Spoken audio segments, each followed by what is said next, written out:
अस्सलाम वालेकुम व्यूअर्स, बिस्मिल्लाहिर्रहमानिर्रहीम। दरूद सलाम मोहम्मद मुस्तफ़ा सल्लल्लाहु अलैहि वसल्लम पर, आपके अहले बैत थार अलैहिमुस्सलाम पर और सहाबे कराम रिज़वानुल्लाह अलैहिम अजमाइन पर। I am Syeda Nayab Zahra and you are watching delicious food with Nayab YouTube channel. Viewers, आज की वीडियो स्टार्ट करने से पहले अगर अभी तक आपने मेरा चैनल सब्सक्राइब नहीं किया then kindly subscribe it and press the bell icon ताकि मेरी हर न्यू वीडियो आपको ऑन टाइम मिल सके।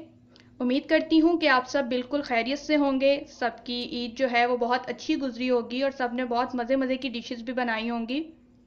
और फिर उसके बाद अभी रिसेंटली हमारी 14 अगस्त भी गुजरी है, जो कि एज अ पाकिस्तानी हम सब के लिए एक बहुत बड़ा ओकेजन है। इस दिन हमने अंग्रेज़ों से आज़ादी हासिल की, अपना एक अलग वतन हासिल किया जहां हम अपनी खुशी से और अपनी आज़ादी से जो चाहे हम कर सकते हैं, हम पर कोई पाबंदी नहीं होती। आज अगर हम इंडिया में देखें या कश्मीर में देखें, अगर गाय को ज़िबा कर लें तब उनको मार दिया जाता है और मस्जिदें ढा दी जाती हैं। उनको अपनी जो है अपनी रसूमात जो हैं आज़ादी से मनाने की इजाज़त नहीं होती। पर हम बहुत लकी हैं कि हम अपनी मर्ज़ी से यहाँ सब कुछ करते हैं। लेकिन ये आज़ादी हमने ऐसे ही बिना किसी कीमत के हासिल नहीं कर ली। इस आज़ादी को हासिल करने के लिए हमारे आबा व अजदाद ने बहुत सी कुर्बानियाँ दी थीं और हमें उन कुर्बानियों की अब लाज रखनी है कि हमें अपने इस पाक वतन को आगे से आगे लेकर जाना है, अपने आप को इसके काबिल बनाना है। अल्लाह ताला ने वतन तो हमें दे दिया, अब इसे आगे बढ़ाना हमारा काम है। 14 अगस्त भी हम लोग सब मिली जोशो जज्बे से मनाते हैं और सब ने उस पर बहुत सेलिब्रेशंस की होंगी। अल्लाह ताला से दुआ है कि वो हमारे पाक वतन को हमेशा सलामत रखे। पर मुझे इंतहाई अफसोस है कि मैं इन दोनों इवेंट्स पर आप लोगों के साथ नहीं थी। काफ़ी लंबा गैप आ गया। एक्चुअली कुछ टेक्निकल प्रॉब्लम्स थी जिनकी वजह से मैं अपनी वीडियोस जो है वो अपलोड नहीं कर पा रही थी। एंड आई होप कि अब वो प्रॉब्लम जो है वो सॉल्व हो जाएगी और अब इंशाल्लाह आगे मेरी कोशिश होगी कि मैं आप लोगों के साथ रेगुलर रहूं। और जो भी मुझे ईद पे आप लोगों के साथ बहुत सारी रेसिपीज़ शेयर करनी थी पर मैं वो नहीं कर पाई। और अब यही हम उम्मीद कर सकती हूँ कि खुदा की रज़ा से ज़िंदगी ने साथ दिया तो इंशाल्लाह अगले साल आप लोगों के साथ वो सारी रेसिपीज़ शेयर करूँगी। पूरे मंथ के गैप के बाद सोचा आपसे कुछ बातें की जाएं। रेसिपी वीडियोस तो इंशाल्लाह आती ही रहेंगी, पर आज की ये वीडियो मैं आप लोगों के साथ जस्ट अपने एक्सपीरियंसेस शेयर करने के लिए बना रही हूँ कि मैंने ये चैनल क्यों स्टार्ट किया। डिलीशियस फूड विद नायाब ये चैनल बनाने का मेरा मकसद क्या था, या फिर मैं अपनी वीडियोस में इतना बोलती क्यों हूँ। और इसके बाद आपके साथ कुछ इंटरेस्टिंग इंफॉर्मेशन शेयर करूँगी फूड आइटम्स के बारे में कि उन फूड आइटम्स का ओरिजिन क्या था, एक्चुअली वो स्टार्ट कैसे हुई, देन फिर वो जो इस टाइम हम उनको जिस शेप में देख रहे हैं वो इस मॉडर्न शेप तक कैसे पहुंची। उसके बाद हम कुछ ऐसी कुकिंग प्रॉब्लम्स भी डिस्कस करेंगे या कुकिंग से रिलेटेड ऐसे क्वेश्चंस जो सबके माइंड में होते हैं पर बहुत कम ही हमें उनके सेटिस्फाइंग आंसर्स मिल पाते हैं, क्योंकि व्यूअर्स हर इंसान की अपनी सोच और एक्सपीरियंस होता है और जो उसका आंसर है वो उसके एक्सपीरियंस पर ही बेस करता है। मेरे आंसर्स भी ऑब्वियसली मेरे पर्सनल एक्सपीरियंस की बेस पे होंगे पर इंशाल्लाह एक्यूरेट होंगे। तो सबसे पहले हम चलते हैं इस बात पर कि मैंने ये चैनल क्यों बनाया। एक्चुअली मेरी कुकिंग हमेशा से ही बहुत अच्छी रही है and can you believe it कि मेरे घर में रमज़ान के पकोड़े सिर्फ मैं ही बनाती थी, और वो भी जब मैं 6-7 क्लास में थी तब से। बाकी सब काम मामा करती थी पर पकोड़े मुझसे ही बनवाने होते थे और पूरे ख़ानदान में मेरी पूरी फैमिली में मेरे पकोड़े बहुत फेमस थे। एक बार ना मुझे अच्छी तरह से याद है कि मेरे जो बड़े भाई हैं उन्होंने अपने फ्रेंड्स में आपस में इफ्तारी का प्रोग्राम बना और उस पर वन डिश करनी थी। तो भाई जो हैं वो पकोड़े लेकर गए और वो ऑब्वियसली मैंने ही बनाए थे। तो वापस आके कहने लगे कि सब पकोड़ों की ना बड़ी तारीफ़ हुई है, और ना एक और फ्रेंड भी लेके आया था, उसके तो ऐसे मोटे मोटे से और नरम नरम से थे और उसके तो सारे वैसे ही रहे और मेरे वाला जो था ना हॉटपॉट वो तो फ़ौरन ही ख़त्म हो गया था। तो बेसिकली मेरी कुकिंग हमेशा से ही अच्छी रही है। फिर उसके साथ मैं जो भी बनाती हूँ वो पूरे दिल से बनाती हूँ। अगर मुझे किसी की कोई रेसिपी भी फॉलो करनी है तो उसके हर स्टेप को फॉलो करूँगी, cause I need perfection in my every work. तो बस इससे माशाल्लाह मेरी कुकिंग भी कभी फ़ेल नहीं होती। फैमिली में, स्कूल में, देन मेरी जॉब पे सब ने ही मेरी कुकिंग की काफ़ी तारीफ़ की। और फिर जब मैं अपने स्टेटस पर जब भी मैंने कोई नई रेसिपी बनानी तो मैंने अपने स्टेटस पर उसकी पिक्स लगानी, तो सब ने उसकी ना बहुत तारीफ़ करनी, और कलीग्स ने, टीचर्स ने, फ्रेंड्स ने, सब ने कहना कि यार तुम तो ना अपना चैनल स्टार्ट कर दो, तुम्हारी कुकिंग जो है ना वो माशाल्लाह बड़ी अच्छी है। और फिर आगे से या उन्होंने कहना कि बस पिक्स ही लगाती रहती हो और जो है ना हमारा जो है ना दिल ललचा देती हो। तो ऐसे ना बहुत इंटरेस्टिंग कमेंट्स आते थे। फिर जो अभी रिसेंट सिचुएशन हमारी रही है, लॉकडाउन हो गया उसकी, और लॉकडाउन में तो मैं कहती हूँ कि हर इंसान ही जो है ना यहाँ पर हर फीमेल जो है वो एक बेकर बन गई है, वो एक शेफ़ बन गई है। हर कोई जो है ना बस यूट्यूब, बाकी सारे बिजनेसेस इस लॉकडाउन में बंद हुए होंगे, और हर कोई कह रहा था जी हम जॉबलेस हो गए हैं, हमारा काम नहीं है, पूरी वर्ल्ड इससे इफ़ेक्ट हुई है। बट फेसबुक, यूट्यूब, इनका बिज़नेस जो है ना बहुत, ये तो जो है ना पीक पर रहा है। हर कोई जो है ना बस यूट्यूब देख रहा है, रेसिपीज़ देख रहे हैं, देन रेसिपीज़ ट्राई कर रहे हैं। और बस जो है ना फीमेल्स की जो लॉकडाउन में यही रही हैं एक्टिविटीज़ कि रेसिपीज़ देखो, ट्राई करो और इन्जॉय करो। तो मैंने भी उसमें यही होता था कि चलो घर में हैं, बच्चे हैं, तो नई रेसिपीज़ ट्राई करनी। फिर उन रेसिपीज़ की मैंने जो पिक्स हैं वो भी अपने ग्रुप में या स्टेटस पे अपलोड करनी, तो काफ़ी एप्रिसिएशन मिलती थी। तो मामा ने कहा कि तुम भी ना अपना चैनल बना लो, और मैंने सोचा वाकई ये आइडिया वैसे अच्छा है। इस तरह मैं अपने जो एक्सपीरियंस हैं वो दूसरों के साथ शेयर करूँगी। और अक्सर जो चैनल्स पर जो वीडियोस होती हैं उसके अंदर बस वो रफली सा जल्दी से बता देते हैं कि जी हम ये करेंगे। और ऑब्वियसली अगर एक डिश जो है वो 1 आवर में बन रही है, और अगर उसकी सारी आप रिकॉर्डिंग करके हम अपलोड कर देंगे तो उसको कोई भी नहीं देखेगा।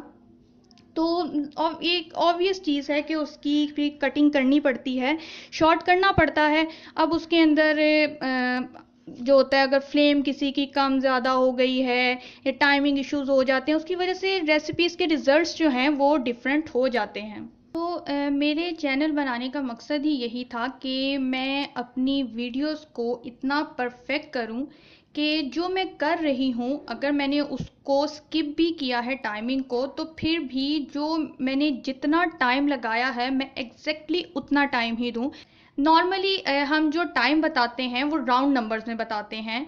लाइक अगर हमने किसी चीज़ को दम दिया है तो हम कहेंगे कि हम इसको 10 to 15 मिनट्स के लिए दम पे रख देंगे। अगर हम केक बेक कर रहे हैं तो हम कहेंगे जी इसको हमने 30 to 35 मिनट्स बेक करना है। नॉर्मली 0 और 5 के डिजिट्स के साथ जो है हम अपने नंबर्स बताते हैं। तो लेकिन अगर आप लोगों ने मेरी चॉकलेट केक की रेसिपी देखी हो तो उसके अंदर जब मैं अपने एग्स को, शुगर को बीट कर रही थी, तो मैंने उसको जो बीटिंग टाइम है वो 13 मिनट्स दिया था। क्यों?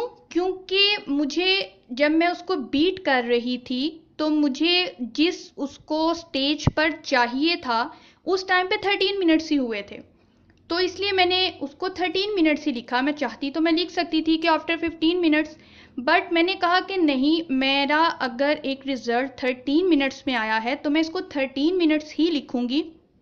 कॉज केक के जो स्पंज है उसमें अगर आपके एग्स को आप ओवर बीट कर देंगे तब भी आपका स्पंज जो है वो अच्छा नहीं बनेगा।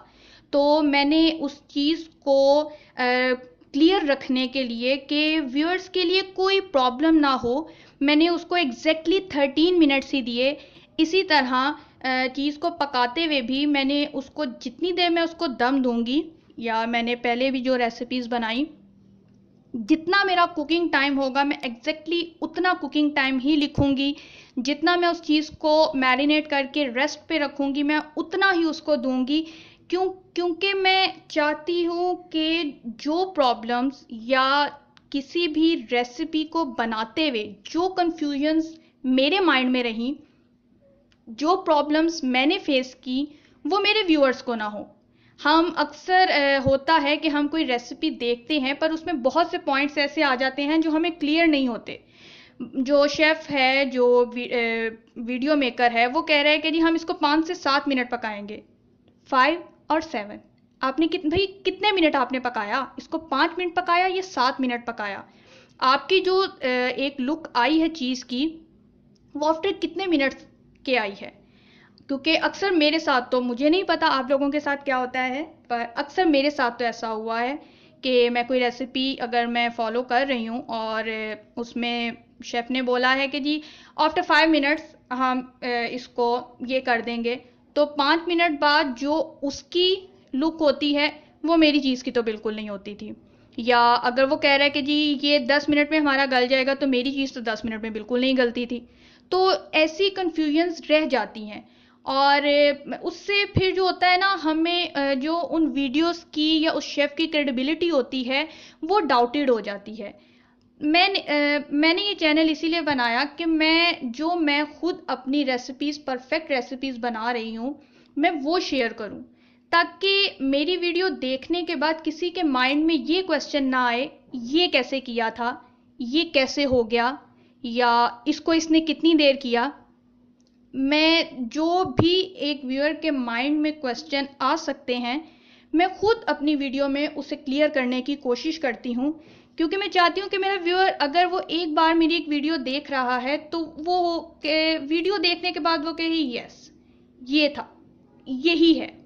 और एक वीडियो देखने के बाद वो मेरी बाकी वीडियोस भी देखे, वो खुद ब खुद मेरे चैनल को सब्सक्राइब करे, और जब वो मेरी कोई वीडियो स्टार्ट करे तो फिर बस वो ऐसे हो कि जैसे वो आंख बंद करके जो है बस वो काम करता जाए, कि बस जो मैंने उसको वीडियो में बताया है, उसको यकीन हो कि एग्जैक्टली इतने टाइम के बाद या इतनी मेजरमेंट के साथ ये चीज़ जो है वो मेरी परफेक्ट बन जाएगी। और ये मैं इसलिए चाहती हूँ कि मेरी कुकिंग अच्छी है तो सबकी जो है, अक्सर लोग कहते हैं हमें ये नहीं बनाना आता, वो नहीं बनाना आता, हर इंसान बना सकता है, हर कोई बना सकता है। जो कहते हैं ना हमारे हाथ, इसके हाथ में तो टेस्ट नहीं है, कोई अपने बारे में कहे हमारे हाथ में तो टेस्ट नहीं है, ऐसा कुछ नहीं होता। हर इंसान के हाथ में टेस्ट है, हर फीमेल के हाथ में टेस्ट है। बात सिर्फ होती है इंटरेस्ट की, कि हम अपने काम में कितना इंटरेस्ट ले रहे हैं। हम अपने काम में जितना ज़्यादा इंटरेस्ट लेंगे, हमारा काम उतना परफेक्शन के साथ होगा, और जितना हम सर से उतारने वाला काम करेंगे, तो फिर ऑब्वियसली कोई भी काम हमारा परफेक्ट नहीं होगा। तो बस ये चीज़ें मेरे माइंड में थी, और जब मुझे एज कमेंट्स मिले कि आप भी अपना चैनल बना लो, और ऑनेस्टली मम्मा ने तो मुझे मजाक में ही बोला था कि अपना चैनल आप भी अपना बना लो, बट मैं सीरियस हो गई और बस फिर क्या था, बना डाला हमने अपना चैनल। और उसमें अब मेरी यही कोशिश होती है कि मैं अपनी वीडियोस में हर पॉइंट को अच्छे से क्लियर करूं, वो सब चीज़ें जो मैंने कई बार के एक्सपीरियंस के बाद सीखी। मैंने बार बार ट्राई करने के बाद एक चीज़ मुझे क्लियर हुई कि अच्छा ये इस वजह से हुआ, मैं उन चीज़ों को आपके साथ शेयर करूं, और इसलिए ताकि आपकी फर्स्ट ट्राई में ही आपकी रेसिपी जो है वो परफेक्ट बने। और यकीन जाने जब फर्स्ट ट्राई में ही हमारी रेसिपी परफेक्ट बन जाए ना, तो बहुत ही दिल खुश होता है, और रेसिपी देने वाले के लिए सच में दिल से दुआएं निकलती हैं। तो मैं यही चाहती हूँ कि मेरी रेसिपीज़ बिल्कुल नो फेल रेसिपीज़ हों। आप उसको अगर आप स्टेप बाय स्टेप मेरी रेसिपी को, और जो भी मैं उसमें टिप्स देती हूँ, जो भी मैं उसमें पॉइंट्स क्लियर करती हूँ, या जिन इंग्रेडिएंट्स को मैं यूज़ करती हूँ, या जिनके बारे में मैं कहती हूँ कि आप ये इसका अल्टरनेट मत कीजिए, इसका सब्स्टिट्यूट मत कीजिए, जो मैं बता रही हूँ बस आप वही कीजिए। अगर आप एग्जैक्टली स्टेप बाय स्टेप मेरी रेसिपीज़ को फॉलो करेंगे, देन आपकी रेसिपी इंशाल्लाह कभी भी फेल नहीं होगी, बिल्कुल परफेक्ट बनेगी, और फिर आप मुझे दुआएं देंगे। और यही वजह है कि मैं अपनी वीडियोस में इतना बोलती हूँ, cause I want to make each and every point crystal clear to you. हो सकता है कुछ लोगों को मेरा इतना बोलना अच्छा ना लगता हो, क्योंकि होता है अक्सर लोगों का कि वो चाहते हैं कि बस जल्दी जल्दी से रेसिपी कंप्लीट हो जाए, हम जल्दी जल्दी से रेसिपी देख लें एंड देन उसको ट्राई कर लें। तो जब उसमें शेफ़ जो है वो कोई एक्स्ट्रा से बात करता है तो हमारी तबीयत पे नागवार गुजरता है, अक्सर हम लोग उसको फॉरवर्ड कर देते हैं, स्किप कर देते हैं। पर आप यकीन जानिए कि ड्यूरिंग वीडियोस इंफॉर्मेशन शेयर करने के चक्कर में मेरा अक्सर जो है वो कुकिंग से मेरा ध्यान हट जाता है, और बीच में जो है मेरे स्टेप्स जो हैं वो थोड़ा इधर उधर हो जाते हैं, मुझे रिपीट करना पड़ जाता है। पर फिर भी जनाब हम तो बोलते रहेंगे ताकि मेरी वीडियो देखने के बाद आपके माइंड में उससे रिलेटेड हर क्वेश्चन का आंसर क्लियर हो जाए। और फिर भी मैं इंसान हूँ, मेरे सोचने का अंदाज़ आप लोगों से अलग हो सकता है।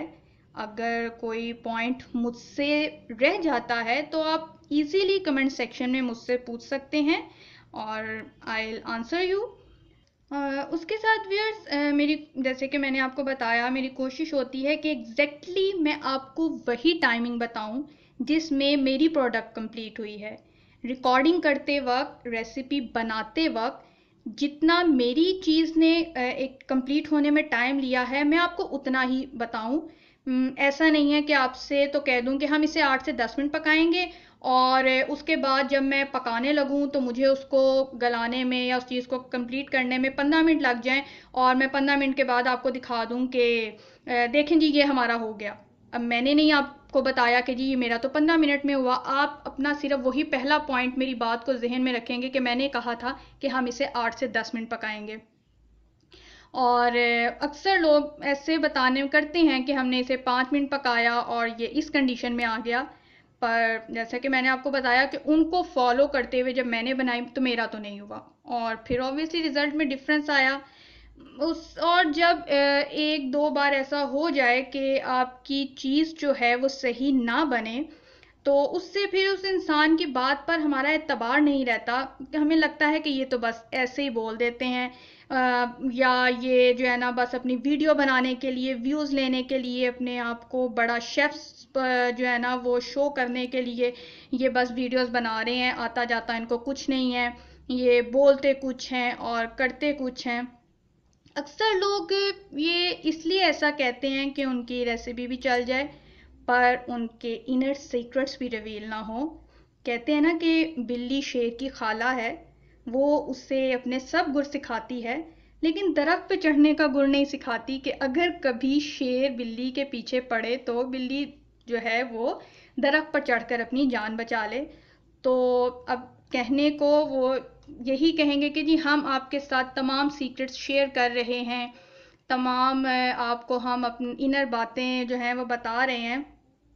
पर शायद ऐसा होता नहीं है क्योंकि उस्ताद के पास कुछ तो ऐसे सीक्रेट्स वो कहते हैं रहने चाहिए ना जो उसे बाकियों से ऊपर रखें।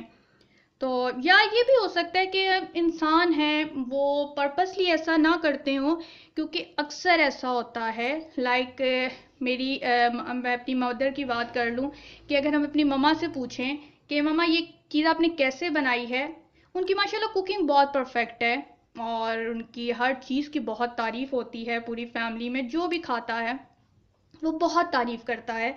पर जब कभी हम उनसे पूछते हैं ना कि मम्मा ये कैसे, तो वो कहती हैं कि मैंने तो अपने अंदाजे से बनाया है। क्यों? क्योंकि जब हम किसी चीज़ की एग्जैक्टली हम उसकी एजुकेशन लेते हैं, उसको बेसिक उसके पॉइंट से उस चीज़ को लेते हैं तो हमें उसकी हर चीज़ का, उसकी हर नॉलेज होता है। पर जब हम अपने एक्सपीरियंसेस की बेस पे कोई चीज़ सीखते हैं तो फिर बस ऐसा होता है कि जो हमारे दिमाग में एक चीज़ जहाँ पर सेट हो रही होती है हम बस उसी को समझ लेते हैं कि ये ऐसा है। अब उनका अगर कोई रेसिपी बनाते हुए उन्हें पता है कि मैं ऐसे करती हूँ तो ऐसे हो जाता है तो वो उसी चीज़ को रखेंगी, वो अपने लिए तो सही बना लेंगी। वो कुकिंग करते हुए उनके हाथ को आइडिया है कि वो जो उन्होंने 1 चम्मच नमक डालना है या 2 चम्मच मिर्चें डालनी है तो उससे उनकी जो हांडी है वो बिल्कुल अच्छे से परफेक्टली बन जाएगी। पर दूसरे को बताने के लिए फिर इंसान कंफ्यूज हो जाता है कि पता नहीं अगले से वो सही बने या ना बने। और हम अक्सर मेरे साथ भी ऐसा होता है कि जिन चीज़ों पे मेरा हाथ बैठा हुआ है, लाइक जो सॉसेज हैं हमारी, चिली सॉस या सोया सॉस वगैरह, वो कभी भी मैं स्पून से मैयर करके अपनी रेगुलर कुकिंग में नहीं डालती, बस बॉटल पकड़ी और उसको जो है ना उल्टा दिया, जितना डालना है अंदाजे से डाल दिया। तो अब अगर कोई मुझसे मेरी सिस्टर पूछे या कोई आप पूछें कि जी कितने स्पून आपने डाला, तो मैं एग्जैक्टली फौरी तौर पर उसको आंसर नहीं कर पाऊंगी। क्यों? क्योंकि मैंने मैयर करके तो डाला ही नहीं, मैंने अंदाजे से डाला। तो कहते हैं ना, जब इंसान ज़्यादा सीख जाता है ना, तब भी उसके साथ ऐसा हो जाता है कि जब शेफ़ कोई बड़ा प्रोफेशनल लेवल पे आ जाएगा तो उनके हाथ को आइडिया हो जाता है कि हमें कितने स्पाइसेस डालने हैं, और या हमें इसको किस कंडीशन पे आके क्या इसके साथ करना है। तो उससे वो ये होता है कि उनकी कुकिंग तो बहुत परफेक्ट आ जाती है, लेकिन बताते हुए या वीडियो बनाते हुए ऐसा हो जाता है कि वो हो सकता है कि वो उनसे अनकॉन्शियसली मिस हो जाए। पर मेरी बिल्कुल पूरी कोशिश होगी कि मैं आपके साथ वो तमाम बातें शेयर करूं जो मेरे नॉलेज में होंगी।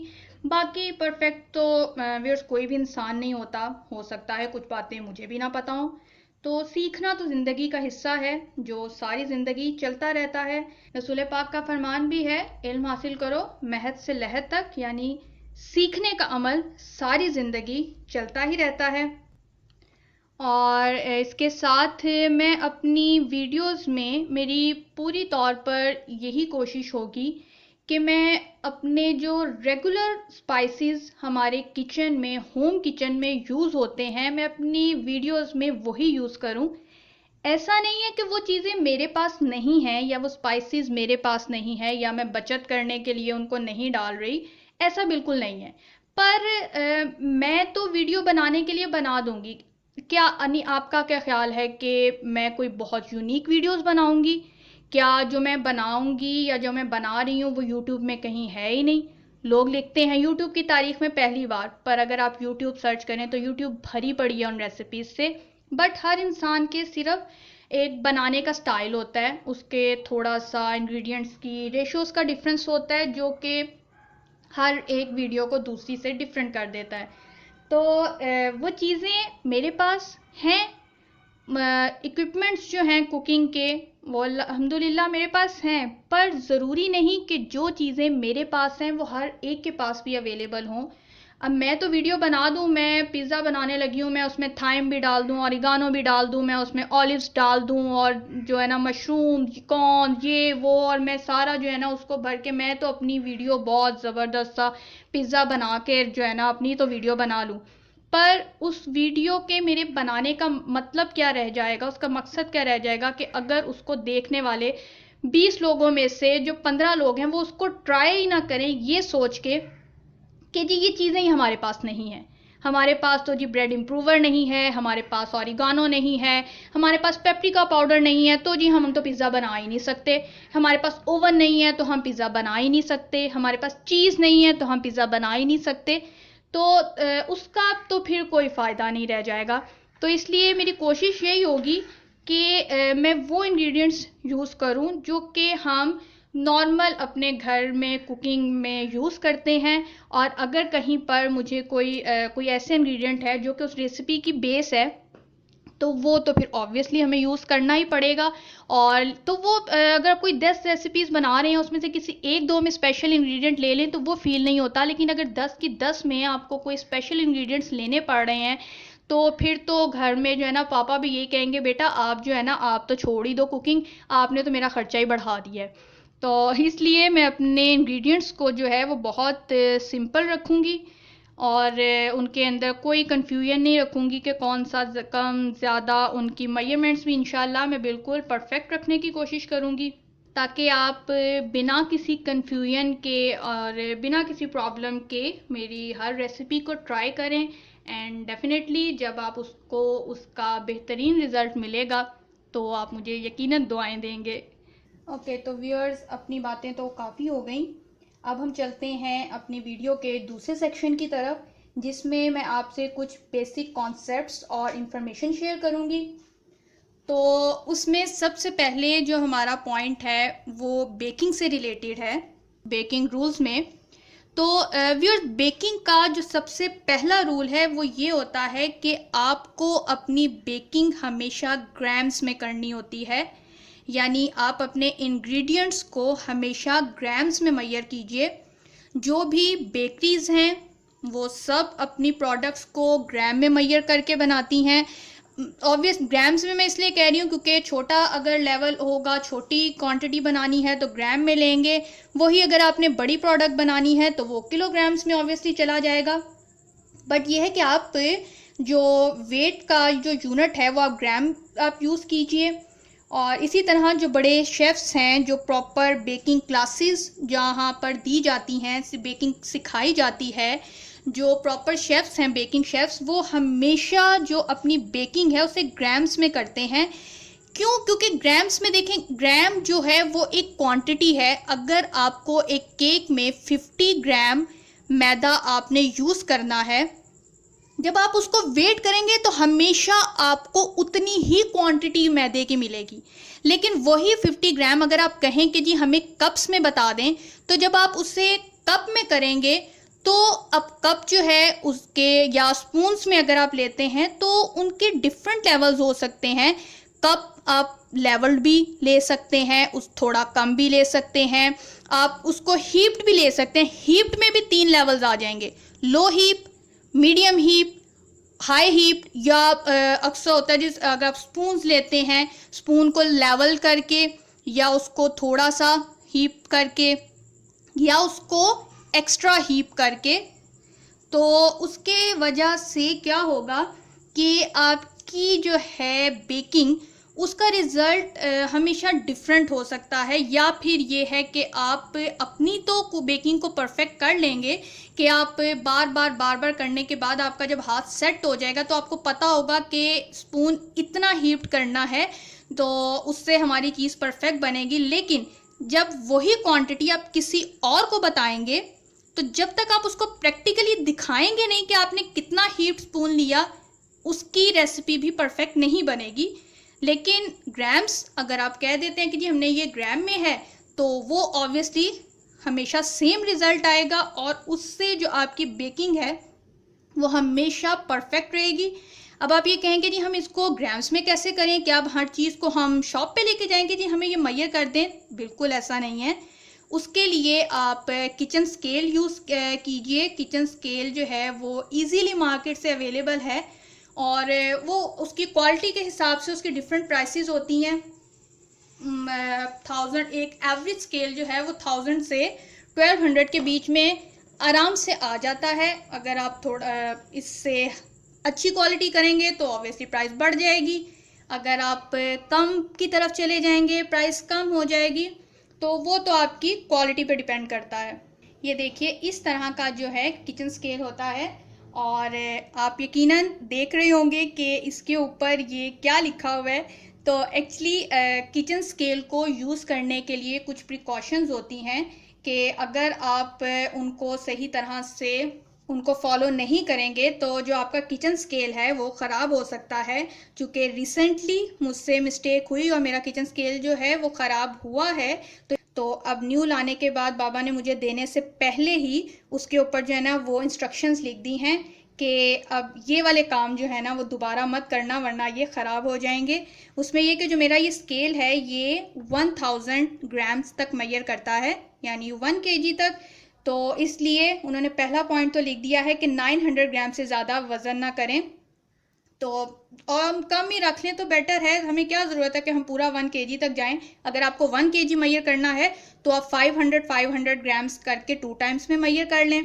एंड सेकंड स्टेप, अपने किचन स्केल को आपने कभी भी पूरा उल्टा नहीं देना, यानी ये वाला पोर्शन आप नीचे की तरफ कर दें और नीचे वाला ऊपर। अब आप कहेंगे कि जी हम क्यों ऐसा करेंगे, तो इसलिए इसकी बैटरी यानी इसके सेल चेंज करने के लिए।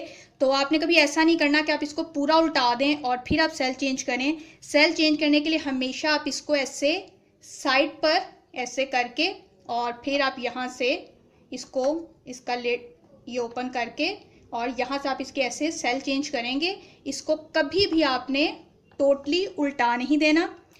और थर्ड पॉइंट ये कि आपने हमेशा अपने स्केल को इस साइड से पकड़ के उठाना है, इधर पीछे की तरफ से आपने नहीं पकड़ना जो भी। और इसको यूज़ करने का ये होता है कि आप ऐसे एक लेवल सरफेस के ऊपर रखिए और हवा वगैरह जो है वो तेज़ ना कोई चल रही, यानी फ़ैन बहुत तेज़ ना हो, या किसी ऐसी ओपन जगह पे ना रखें जहाँ तेज़ हवा चल रही हो, क्योंकि इसके ऊपर वेट करते हुए विंड इफ़ेक्ट भी आता है और उससे आपका जो वेट है वो चेंज हो सकता है। उसके बाद व्यूअर्स, इसको यूज़ करने का क्या है कि आपने ये ऑन ऑफ का जो बटन है, आप इसे ऑन करेंगे तो ये सामने आपके जो हैं वो आपका मेजरमेंट आ जाएगी, आपके वो शो होने लग जाएगी। तो ये नॉर्मली इसको ज़ीरो पे होना चाहिए, पर अगर आप इसके ऊपर कुछ होगा तो वो या विंड इफेक्ट होगा तो उसकी वजह से ये चेंज हो सकता है। तो उसके लिए आप यहाँ पे ये जो टेयर का बटन है आप इसको प्रेस करेंगे तो ये ज़ीरो पे चला जाएगा। और मेरे इसकी किचन स्केल के 2 यूनिट्स हैं, ये ग्राम्स में भी मेजर करता है, ये ऑन्स में भी मेजर करता है।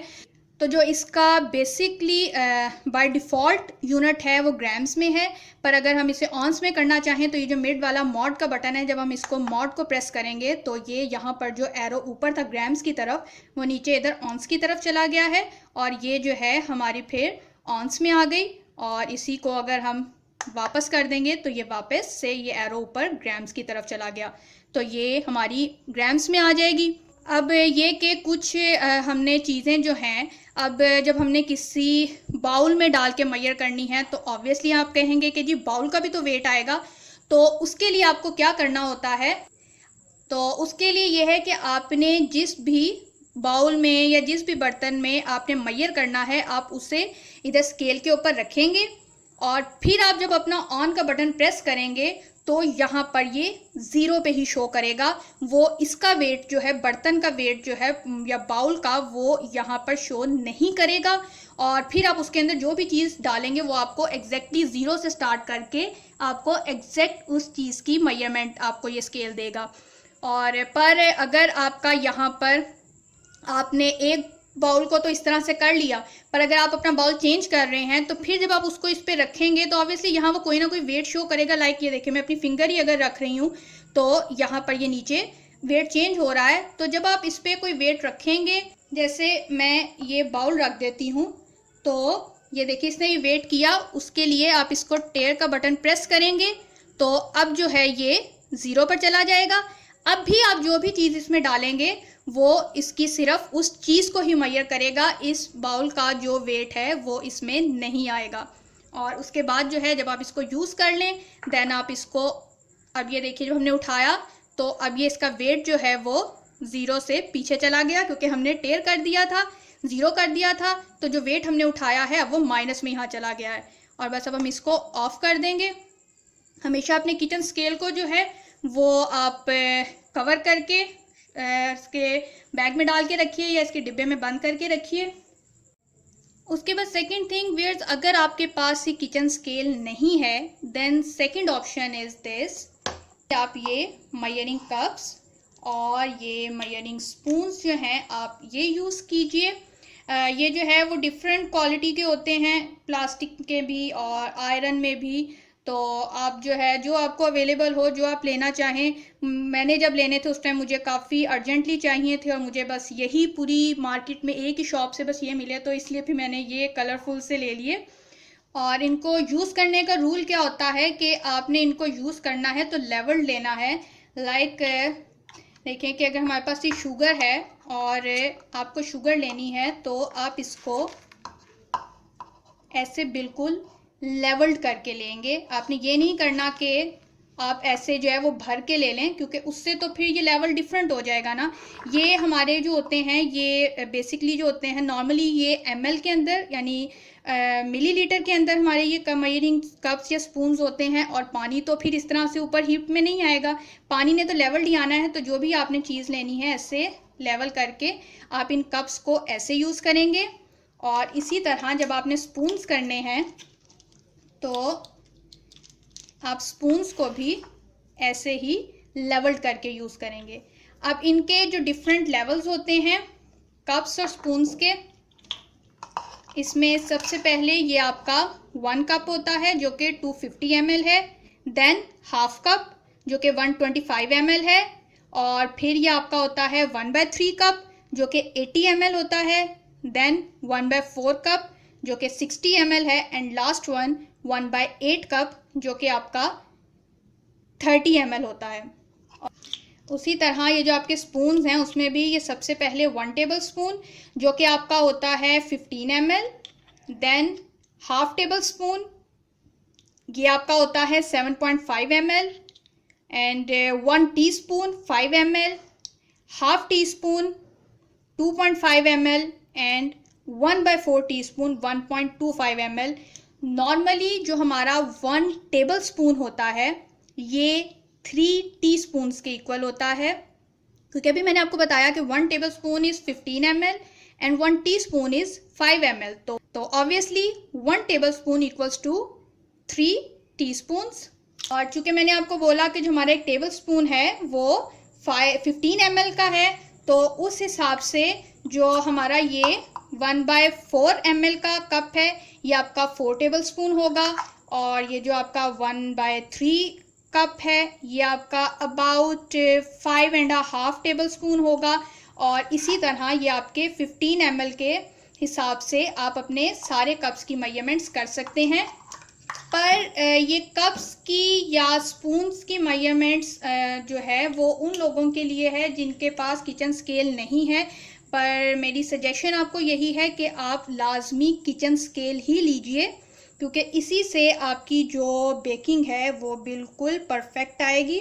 और जो हमारे, जैसे कि मैंने आपको बता दिया कि मैं अपनी ये जो आपके कप्स हैं या आपके जो स्पून्स हैं, बेकिंग में मैं हमेशा क्वांटिटीज़ जो हैं वो किचन स्केल से ग्राम्स में मेजर करके यूज़ करूँगी, लेकिन उसके अलावा जो मैं साथ में अदर रेसिपीज़ में जो कप्स और स्पून यूज़ करती हूँ वो मेरे यही मेजरिंग स्पून्स और कप्स होते हैं जिनको मैं लेवल्ड करके यूज़ करती हूँ। मैंने शामी टिक्की बनाई या सैंडविच या इसी तरह जो लास्ट में कलेजी मसाला बनाया था, उसमें जो मैंने टेबल स्पून या टी स्पून बोला है वो मेरे यही मेजरिंग स्पून्स हैं, जो नॉर्मल हमारे घर में सर्विंग स्पून्स होते हैं वो वाले नहीं हैं। जी तो व्यूअर्स, जैसे कि मैंने अभी आपको बताया कि इन मेजरिंग कप्स के जो हैं डिफरेंट साइजेस होते हैं, इनकी क्वांटिटी क्या है, किस क्वांटिटी को मेजर करते हैं। अब आप कहेंगे कि जी हम क्या हर एक को याद करें, तो याद रखने की ज़रूरत नहीं होती। इन कप्स के ऊपर यहाँ पर ये देखिए, मे बी आपको जो है वो वीडियो के अंदर क्लियरली नज़र ना आ रहा हो, लेकिन इसमें यहाँ पर ये सबसे छोटे वाले पे 1/8 कप लिखा हुआ है, यानी 30 ml, देन 1/4 कप 60 ml, और यहाँ पर 1/3 कप 80 ml, इस वाले पे 1/2 cup 125 ml and here is 1 cup 250 ml। तो यहाँ पर जो है आपके इसी तरह से जो आपके ये मेजरिंग स्पून्स हैं इनके भी ऊपर इनकी जो है वो सबकी जो क्वांटिटीज़ हैं वो लिखी हुई होती हैं, तो इसमें आपको याद रखने वाली ऐसी कोई चीज़ नहीं है। एंड सेकंड, जो मैंने आपको बताया कि ये कप्स और स्पून जो होते हैं ये ml के हिसाब से होते हैं, तो अगर आप पानी को या मिल्क को इसमें मेजर करेंगे तो आपको एग्जैक्टली यही वाली मेजरमेंट आएगी। पर अगर आप कहें कि अब हम इससे मैदे को या शुगर को या आप अपनी किसी दाल वगैरह को उस चीज़ों को आप मेजर करें और आप कहें कि तब भी यही क्वांटिटी आएगी, तब ऐसा नहीं होता। तो अगर आप लिक्विड के अलावा कोई और चीज़ें मेजर करते हैं तो उनका जो वॉल्यूम होगा, जो उनका वेट होगा वो डिफरेंट होगा। लाइक के अगर आप इससे अपना मैदा मेजर करते हैं, देन जो आपका 1 कप है वो 128 ग्राम्स के इक्वल होगा, और इसी तरह अगर आप इससे बटर मेजर करते हैं तो वो 127 ग्राम्स होगा, और अगर आप शुगर मेजर करते हैं देन वो आपकी 201 ग्राम्स होगी, यानी 200 ग्राम्स अबाउट होगी। और अगर आप वाइट शुगर करते हैं जो ग्रेनुलेटेड होती है देन वो 200 ग्राम्स होगी, और अगर आप इससे ब्राउन शुगर मेजर करते हैं वो ज़रा पाउडर फॉर्म होती है तो वो आपकी 180 ग्राम्स होगी, और जो आइसिंग शुगर होती है जो बिल्कुल आपका पाउडर होता है वो आपकी 120 ग्राम्स बनेगी। और इसी तरह जो कोको पाउडर है वो भी बहुत लाइट वेट होता है, वो भी आपका 120 ग्राम्स बनेगा।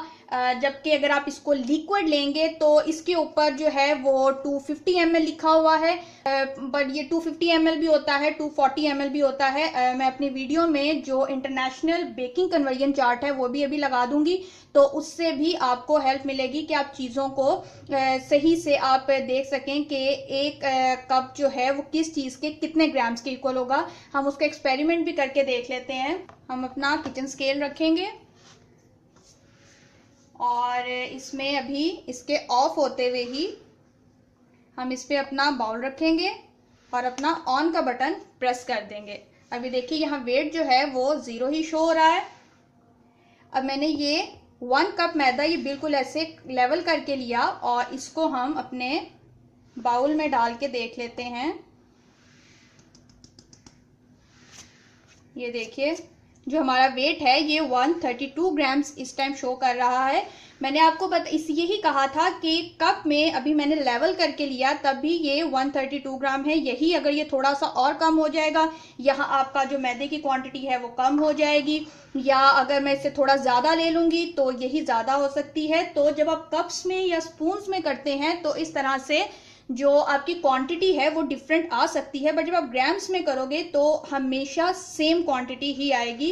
अब मैदे का तो हमारा ये हो गया कि ये हमारा जो 1 कप इसके ऊपर लिक्विड का 250 ml था, वो हमारा मैदा जो है वो 132 ग्राम्स आया है। अब इसी तरह हम इसको शुगर में भी देख लेते हैं। तो अब हम फिर से इस पे अपना बाउल रखेंगे और वेट जो है हमारा फिर से 0 पे आ गया। अब मैंने ये 1 कप शुगर ली है और जब मैं शुगर को इसमें ये डाला तो ये देखिए, हालांकि अभी ये मेरा कप से कम ही थी पर फिर भी ये 214 ग्राम्स आई है। और जबकि जो हमारा इंटरनेशनल कन्वर्टिंग यूनिट है उसमें 1 कप इक्वल्स टू 200 ग्राम्स। तो इसीलिए मैंने आपको कहा कि आपकी बेकिंग तभी परफेक्ट होगी अगर आप हमेशा अपने इंग्रेडिएंट्स को किचन स्केल से ग्राम्स में मैयर करके यूज़ करेंगे। अब आपकी वीडियो पे ये जो आपका बेकिंग कन्वर्जन चार्ट है ये चल रहा है और इसमें flour, butter, sugar, brown sugar, icing sugar, cocoa powder and then liquid, इन सब के बारे में जो है वो डिफरेंट उनकी क्वांटिटीज़ दी गई हैं कि 1 कप कितने ग्राम्स के इक्वल है और 3/4 cup, then 2/3 cup, half cup, 1/3 cup and 1/4 cup, ये सब कितनी कितनी क्वांटिटीज़ के इक्वल है। कोशिश कीजिए कि आप किचन स्केल से ग्राम्स में मैयर करके कीजिए, पर फिर भी अगर आपको किचन स्केल नहीं है और आपको ऐसे अपने कप्स या स्पून से ही करना है, देन आप इस चार्ट की मदद से अपने कप्स और ग्राम्स को कंपैरिजन कर सकते हैं, कि आप उसको कन्वर्ट कर सकते हैं कि कितने ग्राम्स कितने कप्स के इक्वल होगा। ओके व्यूअर्स, तो कप्स एंड स्पून की मेजरमेंट्स तो काफ़ी हो गई। अब नेक्स्ट टॉपिक है, मुझसे एक क्वेश्चन पूछा गया और जनरली ये क्वेश्चन होता है कि ये प्री हीटिंग क्या होती है, ओवन की जो प्री हीटिंग है वो क्या है। तो फिर जब भी हम बेकिंग करते हैं, बेकिंग करने के लिए ये नहीं है कि आपने जो भी चीज़ बनानी है आप उसको रेडी करें एंड डायरेक्टली आप उसे जो है वो अपने ओवन में रख दें, या अगर आप विदाउट ओवन कर रहे हैं, पतीले में कर रहे हैं, तो आप डायरेक्टली अपने पतीले में उसको रख दें। ऐसा नहीं होता। आपको बेकिंग करने से पहले अगर आप ओवन कर रहे हैं या अगर आप पतीले में कर रहे हैं तो आपको उसको पहले गरम करना होता है, जिसे आप प्री हीटिंग बोलते हैं। मैं अपना जो है कुकिंग रेंज है इसमें करती हूँ, तो आज मैं इसको आपको ऑपरेट करना भी सिखाऊंगी और इसमें ये कि आपके क्या क्या फंक्शंस होते हैं। तो इसमें जी सबसे पहले तो ये है कि अगर आपका इलेक्ट्रिक ओवन होगा तो उसमें आपके टाइम का जो है वो भी नॉब अलग होगी, आपके टेम्परेचर की नॉब अलग होगी। और इसी तरह आपका होगा कि जी आपने इसकी कौन सी ऊपर अपर रॉड ऑन करनी है या आपने लोअर रॉड ऑन करनी है। बट मेरा चूँकि गैस ओवन है उसमें जस्ट एक यही आपका जो है मेरा टेम्परेचर की नॉब है, जिस पे ये इसके डिफरेंट लेवल्स हैं, 100 डिग्री सेंटीग्रेड, 150, 200, 250 एंड 300। अब हम अपने ओवन के अंदर देखते हैं। हमारे ओवन के अंदर देखिए यहाँ पर अगर आपको नज़र आ सके 1, देन ये 2 एंड 3 जो है 3 लेवल्स होते हैं जिस पे आप जो है वो अपना रख सकते हैं अपने रैक को। तो जो नॉर्मल हमारी बेकिंग होती है वो हम इधर सेकंड लेवल पे अपने रैक को रख कर ही करते हैं। और उसके बाद एक जो है ये आपका ऊपर वाली रॉड होती है एंड देन सेकंड रॉड जो है वो आपकी इधर लोअर है। इस केस को आपको कभी नहीं हटाना। यहाँ पर ये जो आपका ये बाहर आई हुई है नोजल, जब आप अपने ऊपर से नॉब ऑन करेंगे तो यहाँ पर आपने अपनी मैच स्टिक रखकर और इसको आपने ओवन को ऑन करना है और इस कवर को आपने कभी नहीं हटाना, अदरवाइज जो आपकी हीट है, फ्लेम है, वो आपकी डायरेक्ट चीज़ को लगेगी तो वो उससे जो है उसका टेम्परेचर जो है वो ज़्यादा हो जाता है, नीचे से जो आपकी चीज़ है वो डार्क होने के चांसेस होते हैं। सो इसको लोअर रॉड को हमेशा कवर रखते हैं और अपनी बेकिंग नॉर्मली आप इधर मिडल रैक पर करते हैं। अगर आपको एट अ टाइम दो आपको ट्रेस रखनी है देन आप एक सेकंड पे रख दीजिए एंड देन एक आप इधर अपने अपर लेवल पे रख दीजिए। लोअर पर जाने से आप अवॉइड कीजिए।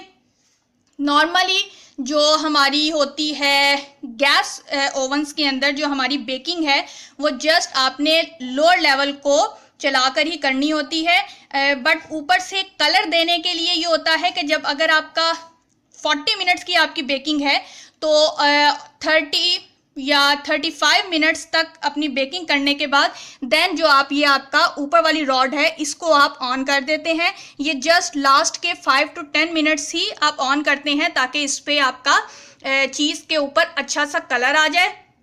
अगर आप मुस्तकिल ऊपर नीचे की दोनों चला के रखेंगे तो उससे ये है कि ऊपर वाली जो सरफेस है चीज़ की वो जल जाएगी, क्योंकि यहाँ से जो इसका लेवल है ये बहुत पास होता है तो वो आपकी जल सकती है। सो आप जस्ट लास्ट पे कीजिए और कभी भी अपर लेवल पर रखकर ऊपर का जो है वो आप मुस्तकिल रॉड मत चलाइएगा, वरना आपकी जो भी आप चीज़ बेक कर रहे हैं वो विदिन 5 to 10 मिनट्स ही ऊपर से जल जाएगी। और ये जो पीछे आप देख रहे हैं ये जो है ये रॉड लगाने के लिए होती है, जो कि मैंने आपको बताया फुल रोस्ट करने के लिए।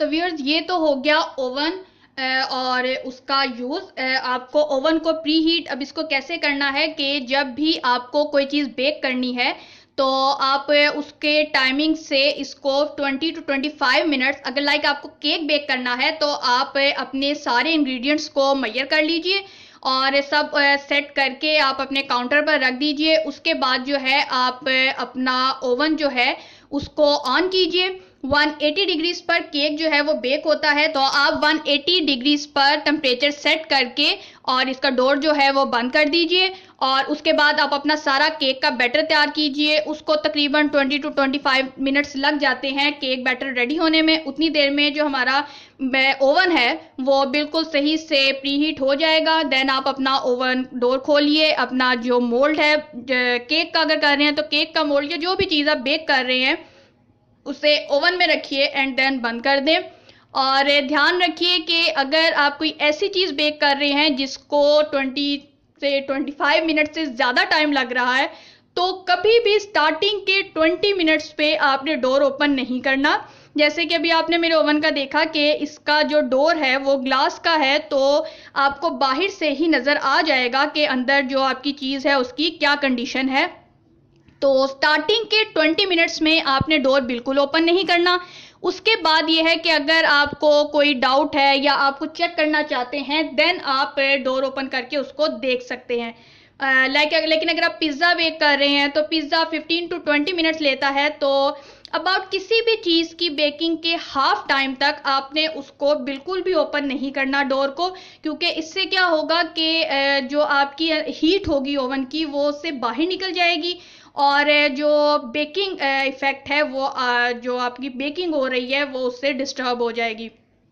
फिर इसमें था कि क्वेश्चन आता है कि जी केक का बेकिंग टाइम कितना है।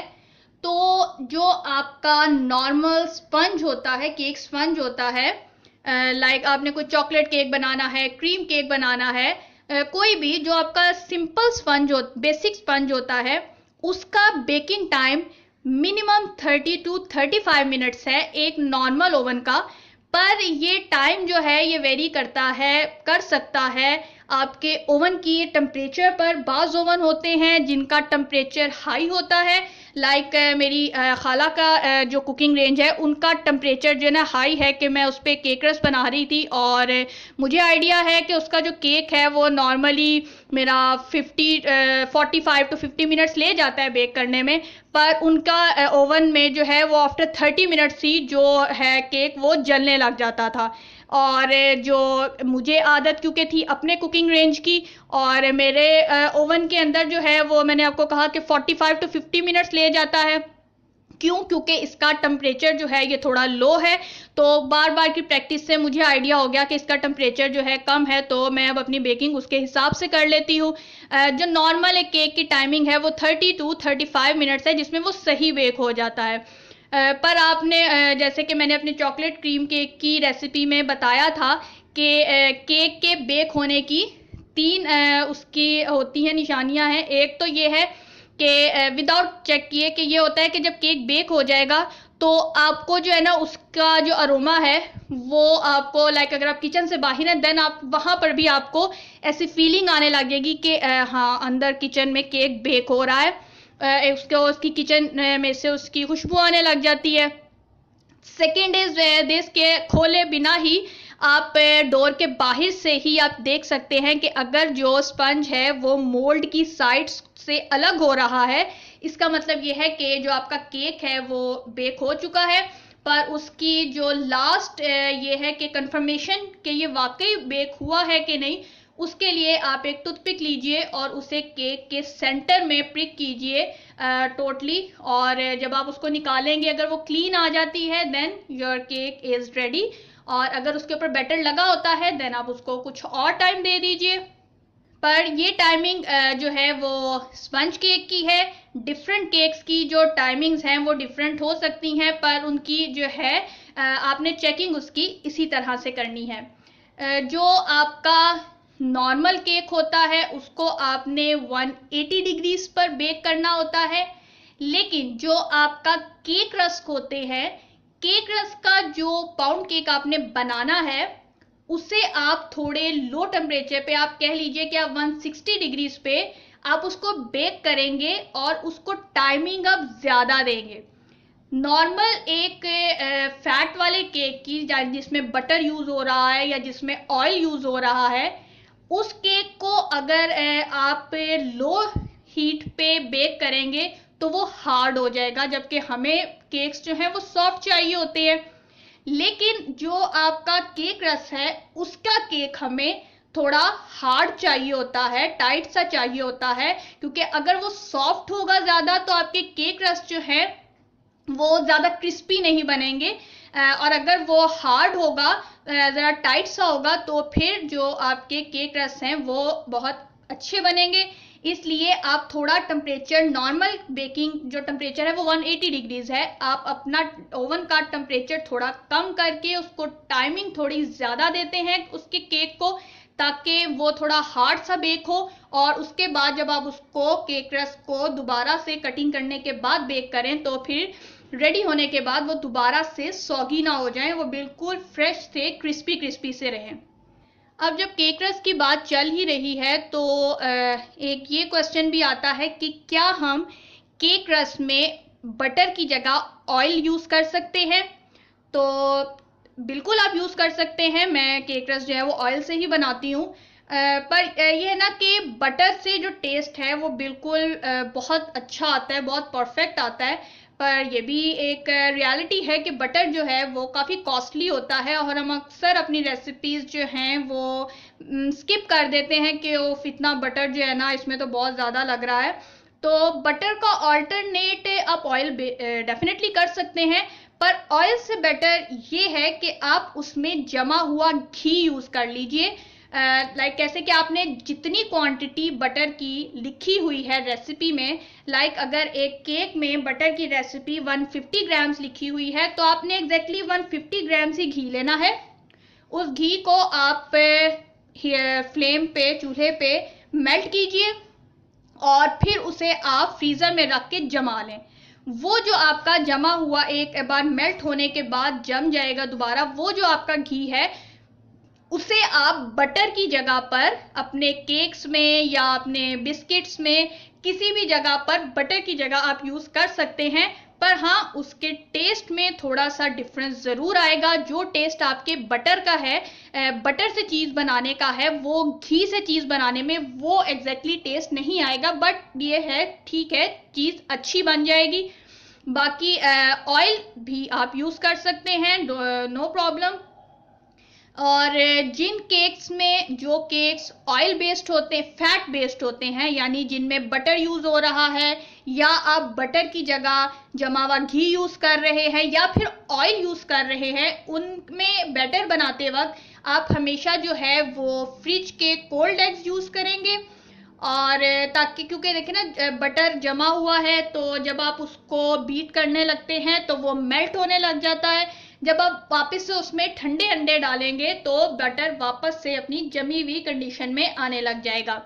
लेकिन जो आपका स्पंज केक होता है, जो फैट फ्री होता है, जिसमें आपने कोई भी फैट यूज नहीं करा, लाइक बटर या ऑयल, कुछ भी, अगर आपने जस्ट वो एग्स के साथ आप बना रहे हैं तो उसमें कभी भी कोल्ड एग्स मत यूज कीजिएगा। उससे जो आपका बैटर है वो खराब हो जाएगा।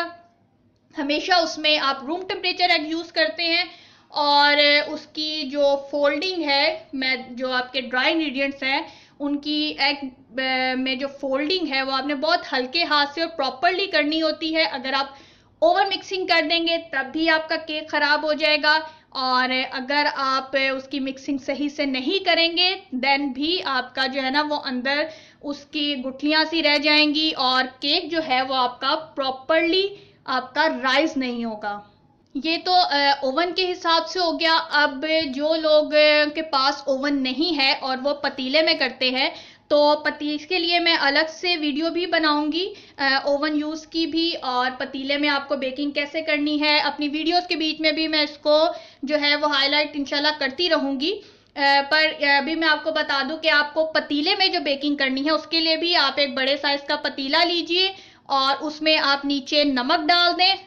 कोई आपको आयोडाइज नमक नहीं आपको लेना है, जनरली जो भी आपका खुला नमक होता है आप वो नमक ज्यादा सारा नीचे डाल दीजिए। उसके ऊपर कोई स्टैंड रखिए और उसको भी आप कवर करके 15, 20, 25 मिनट जितना भी है आप पहले प्री हीट कीजिए। उसके बाद जब आपने उसमें अपना जो भी चीज आपने बेक करनी है, जब वो आपने मोल्ड रखना है या आपने जो भी ट्रे रखनी है, तो आपने बस ढक्कन उसका उठाना है, जल्दी से अपनी जो भी चीज है, मोल्ड है, जो भी आपकी ट्रे है, आपने उसको रखना है और फौरन से कवर कर देना है और बार बार आपने उसका ढक्कन नहीं उठाना। सेम रूल जो आपके ओवन का है कि अपने बेकिंग टाइम के अबाउट हाफ टाइम तक आप कवर बिल्कुल नहीं उठाएंगे। उसके बाद ये है कि अगर आपको आइडिया होना चाहिए कि आप जितना टाइम है उसके करीब करीब ही आप उसको चेक करें। पर ठीक है, हाफ आवर टाइम के बाद आप देख सकते हैं। आपने जब उसको प्री हीट करना है तो हाई फ्लेम पे कर लीजिए, बेटर है मीडियम फ्लेम पे कर लीजिए। आप उसको मीडियम फ्लेम पे प्री हीट करें और जब आपने चीज रख दी तो जो उसका कुकिंग के ड्यूरेशन में आपने उसका जो फ्लेम है उसे आपने मीडियम से लो की तरफ कर देना है, यानी बिल्कुल भी कहते हैं मोमबत्ती की तरह आपने लो भी नहीं कर देना और मीडियम हाई भी नहीं रखना। बस एक नॉर्मल सा टेम्परेचर करना है, जो फ्लेम करना है, जो कि आपके पतीले के नीचे नीचे ही रहे, उससे बाहर ना निकले। नेक्स्ट मुझसे एक क्वेश्चन पूछा गया कि अगर हमारे पास बटर पेपर ना हो देन हम उसके जगह पर क्या यूज करेंगे। तो कोई बात नहीं, अगर आपके पास बटर पेपर नहीं है देन आप कोई भी वाइट कलर का बेकिंग पेपर ले लीजिए, पार्चमेंट पेपर, या वो भी नहीं है तो नो प्रॉब्लम, आप घर में कोई भी जो आपका लाइक प्रिंटिंग पेपर होता है जिसपे लाइंस कोई ना लगी हुई हो, आप कोई सा भी वाइट पेपर या ब्राउन पेपर विदाउट लाइंस आप वो लें और उसको जो है अपने मोल्ड के हिसाब से उसकी कटिंग कीजिए, मोल्ड में उसको सेट कीजिए और उसके ऊपर बिल्कुल लाइट सा ऑयल लगा के उसको ग्रीस कर ले और ये भी आपको एज अ बटर पेपर ही आपका काम करेगा। जैसे कि अपने दोनों मैंने केक्स की रेसिपीज में बेकिंग पेपर ही यूज़ किया है। सिंपल वाइट पेपर मैंने कट किया, उसे मोल्ड में लगाया और ऊपर उसको ऑयल से ग्रीस कर लिया। बहुत ज़्यादा ऑयल नहीं आपको लगाना, बिल्कुल लाइट सा वो ग्रीस हो जाए, तो उसे आप जो है आप बटर पेपर की जगह यूज़ कर सकते हैं। ये तो इंस्टेंट यूज़ है।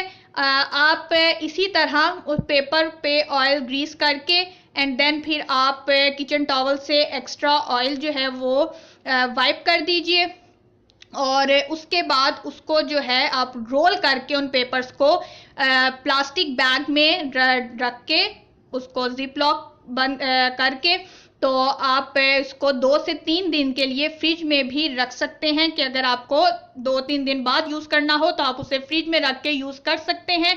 और अगर आपने इंस्टेंट करना है देन आप जस्ट पेपर कटिंग कीजिए, मोल्ड में रखिए और उसको ऊपर ऑयल से ग्रीस कर लें। तो व्यूअर्स, ये तो सारी इंफॉर्मेशन हो गई हमारी बेकिंग की रूल्स और ओवन सारा उसके हिसाब से। अब नेक्स्ट टॉपिक है मेरा पिज़्ज़ा और उसकी डो जो है एंड देन यीस्ट, इनके बारे में जो है वो मेरा नेक्स्ट टॉपिक है। इसमें पिज़्ज़ा डो के बारे में उसको गूंदते वक्त लोग डिफरेंट उसके बारे में कॉन्सेप्ट्स रखते हैं कि आपको उसे कैसे गूंदना है, ठंडे पानी से या गर्म पानी से या जिसमें दूध डालना है या कितनी देर, ऐसे डिफरेंट हर एक का अपना तरीका है, हर कोई उसके बारे में अपने तरीके से गाइड करता है। और उसमें जो खमीर डलता है, यीस्ट, इंस्टेंट यीस्ट जो होता है वो डलता है, उसके बारे में भी डिफरेंट हैं। कोई कहता है कि जी आप बिल्कुल छोटा पैकेट लीजिए और कोई उसको पानी में डालता है, कोई हर तरह के हर किसी का तरीका होता है। मैं जो है आपको उसके बारे में जो उसके फैक्ट्स हैं कि आपको उसको कैसे करना है और क्यों करना है वो आपके साथ शेयर करती हूँ। और उससे पहले हम थोड़ा सा पिज़्ज़ा की हिस्ट्री की तरफ चलते हैं कि आखिर पिज़्ज़ा है क्या चीज़, ये कहाँ से आया और किसने। पिज़्ज़ा जो है आजकल तो हर एक का फेवरेट है, हर कोई जो है ना बहुत लाइक करता है। असल में ये चीज़ है क्या, कहाँ से आई। तो सबसे पहले हम क्या चलते हैं, पिज़्ज़ा जो एक फ्लैट ब्रेड्स हैं, ये ओवन में बेक होती हैं और इसके ऊपर डिफरेंट टाइप्स की जो हैं वो टॉपिंग्स होती हैं। ये जो है ये कोई अभी की इन्वेंशन नहीं है, कोई अभी रिसेंटली ये चीज़ नहीं बनी। ये जो है ये न्यूलिथिक एज से बनाई जा रही है और लोग इसको पूरी दुनिया में, ये तकरीबन हर रीजन में जो फ्लैट ब्रेड है विद डिफरेंट टॉपिक्स ये मिलती थी। लेकिन एक डिश जिसको बेकर्स ने बनाया, जिसे पिज़्ज़ा का नाम दिया गया, वो सबसे पहले 1600 में बनाई गई और ये एक स्ट्रीट फूड थी जो कि जो पुअर निपोलिटन्स थे, जो कि अपना ज़्यादातर टाइम, अपना जाहिर बात है पुअर थे, उनका 1 रूम हाउसेस होते थे, उनका ज़्यादातर टाइम उन होम से बाहर गुजरता था स्ट्रीट्स पर, तो ये उनको जो है वो बेची जाती थी। ये एक स्ट्रीट फूड था और वो जो है उसको उनके स्लाइसेस जो हैं उसको परचेज कर लेते थे। और अभी भी हम लोग जो पिज़्ज़ा खाते हैं वो स्लाइसेस में ही होता है। तो वो ये है कि वो स्लाइस, अब ऑब्वियसली गरीब होते थे तो वो पूरा पिज़्ज़ा तो परचेज नहीं कर सकते थे, तो वो उसके स्लाइसेस परचेज कर लेते थे और फिर ऐसे ही बस स्ट्रीट्स में चलते फिरते जो है वो उसे खा लेते थे, जिससे जो इटालियन ऑथर्स थे वो उनकी इस हैबिट को, ऐसे चलते फिरते खाने को, डिस्कस्टिंग उनके लिए लगती थी चीज़। और बेसिकली जो आपका पिज़्ज़ा है ये एक इटालियन डिश है और जो इसका ओरिजिन है वो इटली है और जो इसकी बेस है वो भी इटली है। But with the passage of time ये इटली में भी डेवलप होता गया एंड देन फिर ये दूसरे कंट्रीज में भी फैलता गया। उसके बाद क्या हुआ, 1889 में king Umberto I and queen Margherita, उन्होंने न्यूली यूनिफाइड इटली का जो है उन्होंने विजिट किया और वहाँ पर क्या था कि जो क्वीन मार्गरीटा थी वो कॉन्स्टेंटली जो वो फ्रेंच कुजीन जो है ना वो ले रहे थे, वो उससे बोर हो गई और उसने पिज़्ज़ा की जो है ना डिफरेंट वैराइटीज़ को ट्राई करने का लिए कहा और उस पे एक बेकर था जिसका नाम रिफाइल एस्पोसिटो था। उसने जो है एक पाई इन्वेंट किया जिसमें उसने रेड टोमेटो सॉस यूज की और वाइट मोज़रेला चीज एंड ग्रीन बासिल्स। ये तीनों जो रेड, वाइट एंड ग्रीन, ये तीनों कलर्स जो हैं ये इटालियन फ्लैग के हैं। तो ये जो तीनों इंग्रेडिएंट्स का मिक्सचर से उसने जो एक पाई बनाया, वो जो है वो क्वीन मार्गरीटा को बहुत ज़्यादा पसंद आया। और तब से जस्ट आप पिज़्ज़ा डो के ऊपर टोमेटो सॉस और white mozzarella and green BECIL से जो आप पिज़्ज़ा बना रहे हैं वो मार्गरीटा पिज़्ज़ा कहलाता है। तब से ये मार्गरीटा पिज़्ज़ा जो है वो इन्वेंट हुआ और फिर बहुत ज़्यादा फेमस हुआ। अगरचे जो किंग मार्गरेटा थी उनकी जो तमाम रॉयल ब्लेसिंग्स थी वो इस पिज़्ज़ा को मिली, उसने इसको बहुत ज़्यादा लाइक किया, पर फिर भी 18th century, late 18th century तक जो है ये जो पिज़्ज़ा जो है ये बहुत ज़्यादा फेमस नहीं हुआ। नेपाल जो इटली है उसके उस एरिए से ये जब कब हुआ, जब उसके बाद जो लेट 18th के बाद जब इटालियंस जो हैं उन्होंने अमेरिका की तरफ माइग्रेटिंग स्टार्ट की, तो जाहिर बात है एक पर्सन एक जगह से दूसरी जगह जाएगा तो वो वहाँ की ही अपनी पिछली जो उसकी फूड हैबिट्स होंगी वो तो वही उसको यूज़ करता रहेगा ना। तो लेकिन जो उसके साथ वाले लोग होंगे फिर वो देखेंगे अच्छा ये तुम क्या, इसको क्या कहते हैं, ये क्या खा रहे हो, कैसे बनता है। तो बस जब इटालियंस ने माइग्रेशन की अमेरिका की तरफ तो फिर वो जो अपने टेस्ट और रेसिपीज थे वो अपने साथ जो है वो अमेरिका भी लेकर चले गए।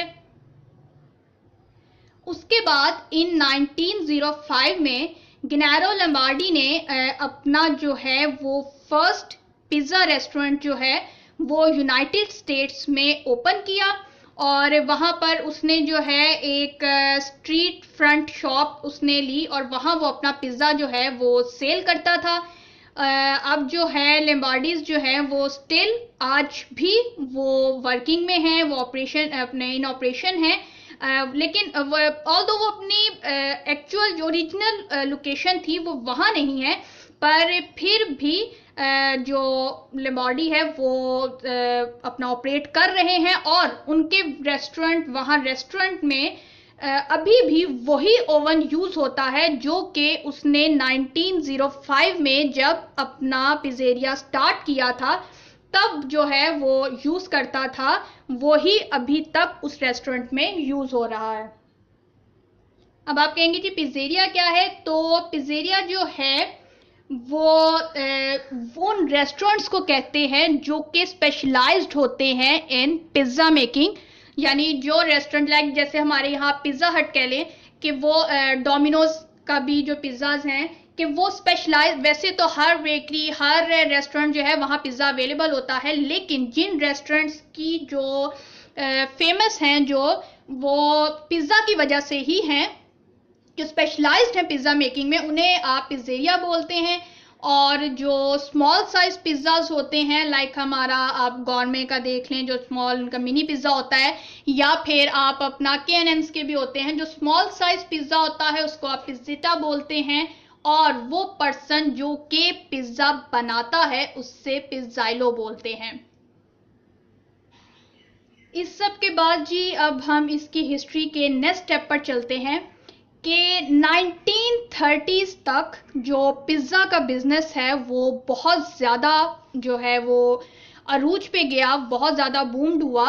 और जो इटालियन अमेरिकन्स हैं, यानी पहले वो इटली के थे एंड देन वो अमेरिका में आके रहने लग गए, तो जो इटालियन अमेरिकन्स थे उन्होंने तमाम जगहों पर बहुत ज़्यादा पिज़्ज़ेरियाज ओपन किए लाइक न्यू जर्सी में, बॉस्टन में, और फिर 1943 में भी एक शिकागो में एक पिज़्ज़ेरिया ओपन किया गया जिसने शिकागो स्टाइल पिज़्ज़ा को जो है वो इंट्रोड्यूस किया। लेकिन इतनी ज़्यादा पिज़्ज़ा की पॉपुलैरिटी के बाद भी तब तक पिज़्ज़ा जो है वो बेसिकली एक पुअर वर्किंग मैन की फूड था कि एक गरीब काम करने वाले, जिसे हमारी लैंग्वेज में मजदूर कहते हैं, दिहाड़ीदार मजदूर, जो दिहाड़ीदार मजदूर थे उनकी जो है वो प्राइमरी उनका फूड था, वो बहुत ज़्यादा ऐसे नहीं था कि जी बहुत हाई क्लास में वो यूज़ हो रहा हो।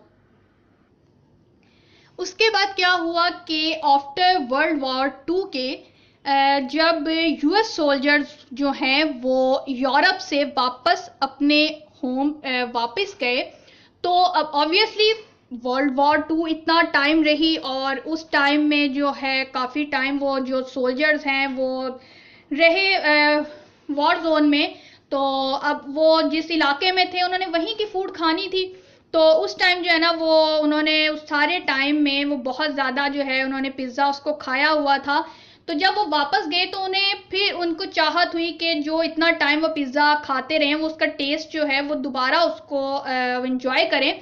सो इन 1945 ईरा नेविन जो कि एक रिटर्निंग सोल्जर ही था, उसने क्या किया कि उसने एक gas fired pizza oven invent किया। जैसे मैंने आपको बताया कि पहले जो है वो जो पिज़्ज़ास थे वो वुड फायर्ड ओवन्स के अंदर प्रिपेयर्ड होते थे, पर जब इसने गैस फायर्ड ओवन जो है वो इन्वेंट कर लिया, उससे फिर क्या हुआ कि जो रिटेलर्स थे उनको जो है वो पिज़्ज़ा जो है पिज़्ज़ा पाइज जो हैं वो सस्ते बेक करने के उनको मौका मिला। क्यों? क्योंकि ऑब्वियसली जब वो वुड ओवंस में उन्हें कोयला जलाना पड़ता था या लकड़ी जलानी पड़ती थी तो उससे उनको कॉस्ट ज़्यादा पड़ती थी, लेकिन गैस से जब उनको कॉस्ट जो है वो कम पड़ी तो फिर जो है वो रेस्टोरेंट्स ने ज़्यादा से ज़्यादा पिज़्ज़ास को बनाना और उन्हें बेचना शुरू कर दिया। द रियल प्रोलाइफरेशन ऑफ पिज़्ज़ास ये कब अक्कर हुई? जब के जो पिज़्ज़ा चेन्स हैं वो डेवलप हुई। लाइक जो पिज़्ज़ा हट है वो 1958 में ओपन हुआ, और ये कोई एक रेस्टोरेंट तो नहीं है, उसकी जो है डिफरेंट जगह पर कंट्रीज में और जो है ना इनफैक्ट कॉन्टिनेंट्स में जो है उनकी जो है वो ब्रांचेस हैं। उसके बाद लिटिल कैसर जो है वो 1959 में ओपन हुआ, डोमिनोज जो है वो 1960 में, एंड पापा जॉन्स जो है वो 1989 में ओपन हुआ। और ये हर एक जो ये चेन थी इसका इनका बिजनेसेस का जो वो इस आइडिया के साथ आए कि उन्हें जो पिज़्ज़ा है वो मसेस तक जो है उसको सेल करना है, उसको हर एक तक पिज़्ज़ा को पहुंचाना है। और अभी 2019-20 तक ही जो पिज़्ज़ा हट है वो अबाउट चाइना में 1000 न्यू प्लेसेस पर लोकेशंस पर ओपन हो चुका है, जबकि जो डोमिनोज है it is the highest earning chain. फिर 1957 में जो फ्रोज़न पिज़्ज़ाज हैं उनकी मार्केटिंग शुरू हुई और जल्द ही जो पिज़्ज़ा है वो फ्रोज़न मील्स के अंदर बहुत मोस्ट पॉपुलर बन गया। और अब तो जो है हर छोटे बड़े की ज़ुबान पर यही होता है, जी हमारा फेवरेट फूड क्या है? Pizza pizza pizza. अब तो जो पिज़्ज़ा है वो हर एक का जो है वो फेवरेट फूड बन गई है। तो जैसे कि मैंने आपको बताया कि बेसिकली जो पिज़्ज़ा है वो एक इटालियन डिश है। तो इटली में जो है ये रेस्टोरेंट्स के अंदर फॉर्मल सेटिंग्स में सर्व होता है, लाइक अनस्लाइस्ड। बस एक पूरा पिज़्ज़ा जो है वो आपके प्लेटर में आ जाएगा और आपको इसे नाइफ एंड फोक के साथ खाना है। जबकि कैजुअल सेटिंग्स के अंदर ये पीसीस में कट हुआ हुआ होता है, जिसे जैसे हम लोग लेते हैं कि एक स्लाइस उठाया, पीस उठाया एंड देन उसको हमने खाना स्टार्ट कर दिया। जो टर्म पिज़्ज़ा है वो फर्स्ट टाइम, जैसे कि आपको मैंने बताया कि एज अ फ्लैट ब्रेड ये तो हमेशा से यूज़ होती रही है, पर जो एक टर्म पिज़्ज़ा है ये फर्स्ट टाइम इटली में 10th सेंचुरी में यूज़ हुई थी। और जो हमारा मॉडर्न पिज़्ज़ा है जिसमें जितनी वैरायटी है, जो बेसिकली पिज़्ज़ा था वो एक सेवरी डिश है इटालियंस की, जो एक राउंड फ्लैट ब्रेड होती थी व्हीट बेस्ड डो की, जिसके ऊपर टमाटो चीज़ जो होता है वो होता था, जो कि मार्गरीटा पिज़्ज़ा के क्वीन मार्गरीटा को पेश किया गया। और बाद में फिर ये है कि उसके अंदर जो होती गई मॉडर्नाइजेशन होती गई और अब उस पर डिफरेंट टाइप्स की टॉपिंग्स जो हैं वो यूज़ होती हैं, like mushrooms, onions, olives, pineapple, meat etcetera. आप इसमें सो मैनी वैरायटी, आप जो दिल चाहे आप उसकी टॉपिंग जो है कर सकते हैं, जिसे हाई टेम्परेचर पर इसे बेक किया जाता है। ट्रेडिशनली एक वुड फायर्ड ओवन में होता था, बट अब जो है हम अपने गैस के ओवंस में या इलेक्ट्रिक ओवंस में इसको बेक करते हैं। बेसिकली जो है ये इटली से स्टार्ट हुआ, देन मॉडर्न पिज़्ज़ा नेपाल में जो है वो इन्वेंट हुआ, और अब ये डिश जो है वो अपने डिफरेंट वेरिएंट्स के साथ जो है all over the world in many countries popular हो चुकी है। और ये one of the most popular foods in the world है। और यूरोप एंड नॉर्थ अमेरिका का जो फास्ट फूड है उसमें ये बहुत कॉमन एक डिश है, जो कि आपके पिज़्ज़ेरियाज पे, यानी जो रेस्टोरेंट्स स्पेशलाइजिंग इन अ पिज़्ज़ा, वहाँ पर ये दी जाती है, सर्व होती है, या फिर पिज़्ज़ा डिलीवरी भी की जाती है। रेस्टोरेंट्स में आप जाके बैठ के भी खाते हैं और पिज़्ज़ा डिलीवरी भी करते हैं। जो बहुत सी कंपनीज हैं जो रेडी बेक्ड फ्रोज़न पिज़्ज़ाज भी सेल करती हैं, जिन्हें आपने लेना है और अपने नॉर्मल जो घर का और आम सा जो ओवन होता है उसमें आपने रीहीट करना है and then enjoy your pizza. तो व्यूअर्स, ये तो हो गई काफ़ी पिज़्ज़ा की हिस्ट्री कि पिज़्ज़ा कहाँ से शुरू हुआ। अब आते हैं हम पिज़्ज़ा डो की तरफ। पिज़्ज़ा डो का नॉर्मली जो लोग हैं वो कहते हैं कि जी इसको आपने नीम गर्म पानी से गूंथना है। देखिए, जैसे मैंने कहा कि ये एक इटालियन बेस्ड डिश है। इटली यूरोप का कंट्री है, और यूरोप में जो हमारे यूरोप कंट्रीज हैं वो कोल्ड कंट्रीज हैं, वहाँ का टेम्परेचर जो है वो कम होता है एज कंपेयर टू हमारे एशियन कंट्रीज के, लाइक पाकिस्तान या इंडिया, ये इन कंट्रीज में टेम्परेचर ज़्यादा होता है, लेकिन उन कंट्रीज में टेम्परेचर कम है। अब जो बेसिकली पिज़्ज़ा डो है, उसके पिज़्ज़ा डो से आप पिज़्ज़ा बनाइए या उससे रिलेटेड, अब पिज़्ज़ा डो के अंदर आपका इंस्टेंट यीस्ट यूज़ होता है। तो जो यीस्ट है उसके जो एलिमेंट्स हैं वो ऐसे हैं कि वो जिस चीज़ में आप वो यीस्ट डाल रहे हैं उसने उसको खमीर करना है, जो उसके बैक्टीरियाज उसमें आएंगे उन्होंने उसको खमीर करना है। तो अब वो नॉर्मली वार्म टेम्परेचर पर ही बैक्टीरिया जो है वो अपना काम करते हैं।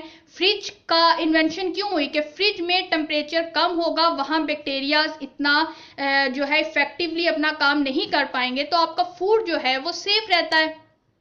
बनिस्बत अगर आप वही चीज़ बाहर रखेंगे तो वो ख़राब हो जाती है। क्यों? क्योंकि वहाँ बैक्टीरिया जल्दी अपना जो है असर दिखाते हैं। तो इंस्टेंट यीस्ट का भी क्या काम होता है कि उसने जो आपकी आटा है, जो डो है, उसको खमीर करना है।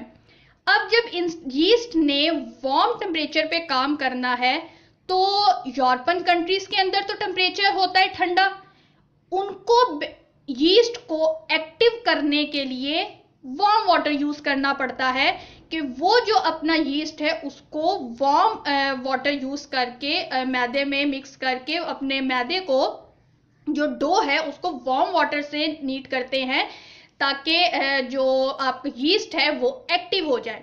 लेकिन माशाल्लाह से हमारे पाकिस्तान का जो टेम्परेचर है वो तो पहले ही इतना अच्छा है कि आप बाहर जो है ना समर में पानी बाहर रख दें तो वो बॉयल होने लग जाए, तो उसमें आपको बिल्कुल भी नीम गर्म पानी या दूध लेने की ज़रूरत नहीं है। अगर आप विंटर में कर रहे हैं तो आप नॉर्मल अपना रूम टेम्परेचर वाटर लीजिए। इनफैक्ट अगर आप समर में अपनी पिज़्ज़ा डो गूंद रहे हैं then you can use chilled water. आप फ्रिज का ठंडा पानी भी यूज कर सकते हैं। और ये जस्ट मैं एक सुनी सुनाई या कही बात नहीं कह रही, मैंने अपने मिनी बंस बनाए थे और उसमें मैंने एग्जैक्टली फ्रिज का जो है वो ठंडा पानी यूज किया था और मेरा रिजल्ट बिल्कुल परफेक्ट, बहुत ज़बरदस्त मेरी डो राइस हुई और जो बंस हैं वो भी बहुत सॉफ्ट बने थे। तो ऐसा बिल्कुल नहीं है कि आपको इसमें नीम गर्म पानी लेना है कि जी आप फिंगर बीट में डिप कीजिए और चेक करें कि वो ज़्यादा नरम ना, ठंडा ना हो, गर्म ना हो, ऐसा कुछ नहीं है। आप नॉर्मल वाटर यूज़ कीजिए in winters and you can use chill water in summer. नहीं तो आप नॉर्मल वाटर समर में भी यूज़ कर सकते हैं। माशाल्लाह हमारा जो है वो समर में नॉर्मल वाटर ही है जो वो अच्छा खासा जो है लोगों के मुताबिक कि अगर हमें गर्म पानी यूज़ करना है तो वो पहले ही बहुत गर्म होता है।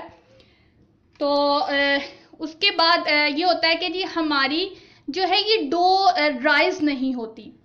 राइज करने के लिए फिर एक यीस्ट के बारे में एक मिसकंसेप्शन अक्सर चैनल्स पे वीडियोस में भी कहते हैं, अक्सर लोग ये कहते हैं कि जी आप जो खमीर है, इंस्टेंट यीस्ट है, ये एक बार इसका पैकेट खुल गया तो बस जितना आपने यूज़ कर लिया सो कर लिया, बाकी वेस्ट हो जाता है। सो आप छोटा पैकेट यूज़ कीजिए ताकि आपका जो है वो वेस्ट ना हो। ऐसा बिल्कुल कुछ नहीं है।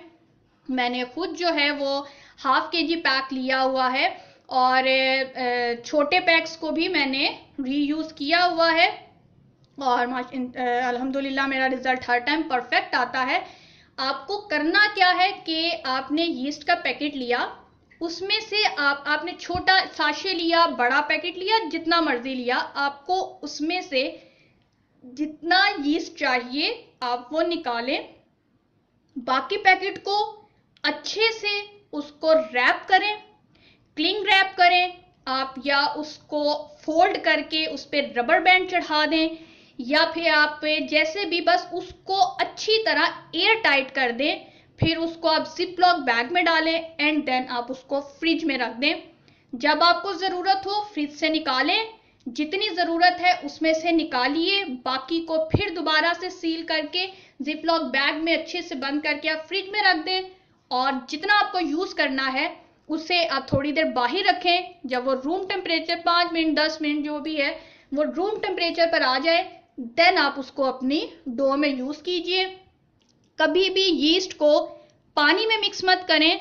हाँ, आप चेक करने के लिए कि आपका यीस्ट जो है वो कहीं ख़राब तो नहीं हो गया, आप ये कर सकते हैं कि आप थोड़ा सा पानी में डाल के देख लें। अगर वो राइज हो गया है इट्स मीन आपका यीस्ट ठीक है, अगर नहीं हुआ तो मतलब ये कि वो ख़राब हो गया। लेकिन जब आपने अपनी डो प्रिपेयर करनी है तो हमेशा डायरेक्टली यीस्ट को अपनी मैदे में आप मिक्स कीजिए और फिर आप उसमें पानी ऐड कीजिए।